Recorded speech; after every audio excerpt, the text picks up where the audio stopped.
video is not really a response video, but it's just sort of inspired by other videos. But it's about expectations and about failure and about standards. In life, I don't really think of myself as a failure. I'm not really a failure. But I know that there are things that other people think that I ought to do, in life.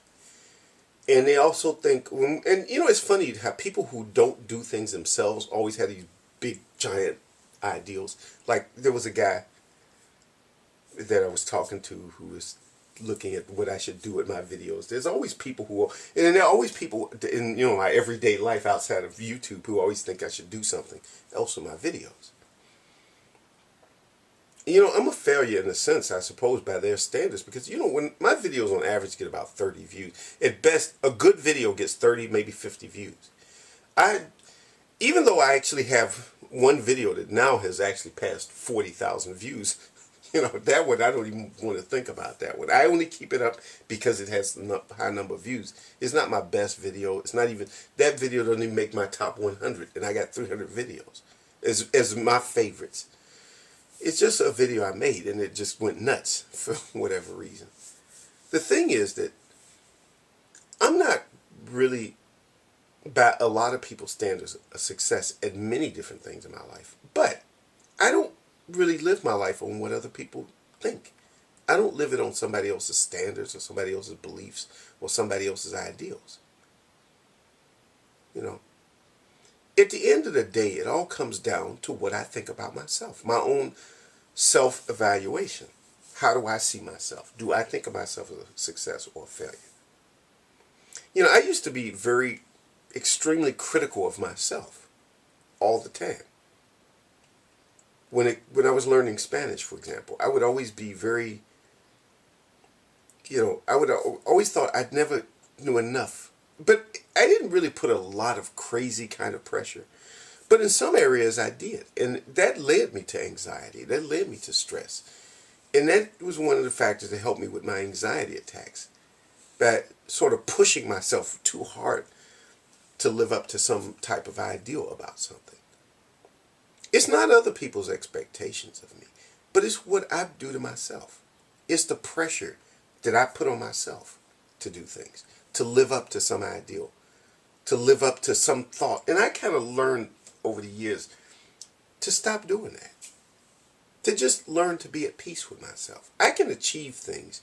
And it's funny because the strangest thing is, the less pressure I put on myself, the more I've accomplished in my life. I actually get far more things done, accomplish more things, have really made a lot of things I used to just dream about come true. I've done so many things because I stopped putting pressure on myself, because I stopped trying to live up to somebody's ideals.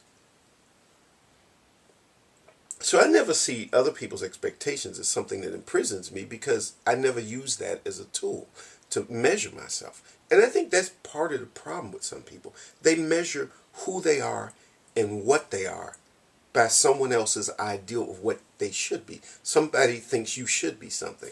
I was thinking about when I was watching that movie, My Dinner with Andre, and one of the things this guy said was about how people expect you to be a certain way. Like if you're a doctor, we have this idea of what a doctor is. So people tend to act like a doctor. If you become a doctor, you act like a doctor.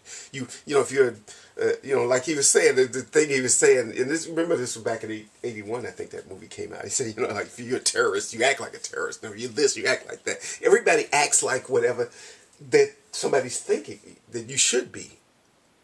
Doctors have to act like doctors. And I used to work with doctors when I was at county, at the hospital. Doctors always had the standard of how they had to act. But the thing is, being a doctor isn't so much that you act according to somebody's rules, but that you do the medical things that you have to do, that you're good at diagnosing patients, you're good at there are people who break with that, and they just decide to be themselves. They can still be very skillful at what they do, and they can follow, proper medical protocol, and they can do what they have to do, for legal reasons or whatever. They have to do what they have to do. But they don't have to fit into something that's like the social ideal of how doctors are supposed to be. every doctor runs around and, not every doctor, but some doctors, they have to drive a certain kind of car and they have to talk a certain way and they have to, and if you don't act that way, people look down their nose at you and you feel, oh my God, all they have to do is just give you that look. They just look at you and yeah. And then there are people who just decide to be who they are. I mean, I do a lot of things in my life that break the rules. I live a kind of life and it would get me some problems, especially in another job I was in, because I didn't act the way people thought I should act. I did a lot of things that it didn't break rules in a social, like in a sense, like criminal rules. I'm not talking about that kind of thing, but I'm talking about I broke social rules and behaved in a way that was right for me. And some people just didn't like that. Some people loved it. They thought I was great, and other people hated it. But I always do things according to my own standards, to what works best for me. And that's how I live. To me, that's freedom, is to live that way, to do what I think works best for me. As long as I'm not interfering with other people's rights, I can do what I want to do.